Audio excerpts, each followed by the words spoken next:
India is called the land of rivers.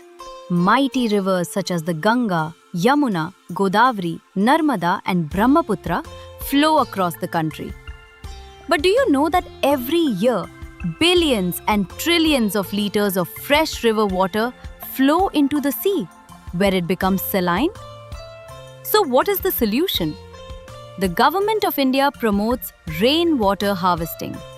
However, rainwater harvesting is possible only during the 2 to 3 months of rainfall each year. And even then, only a limited quantity of water can be stored. But if we adopt river water harvesting, a large portion of the enormous volume of river water that continuously flows into the sea can instead be stored by constructing wells along both sides of the rivers. Through underground aquifers, this water can spread across the country, helping restore rapidly declining groundwater levels nationwide. As a result, every farmer, every household, and every industry in India could have sufficient water available throughout the year. Countries such as Australia, Israel, and the United States are already using similar systems successfully. Most importantly, this would not place an excessive financial burden on the government.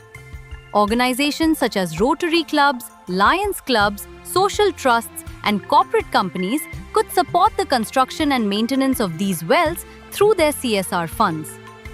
If this plan is implemented effectively, India's GDP could increase by at least 25%.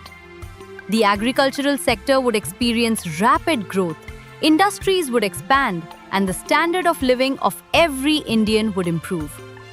River water harvesting is not merely an idea, it is a national mission to secure India's future.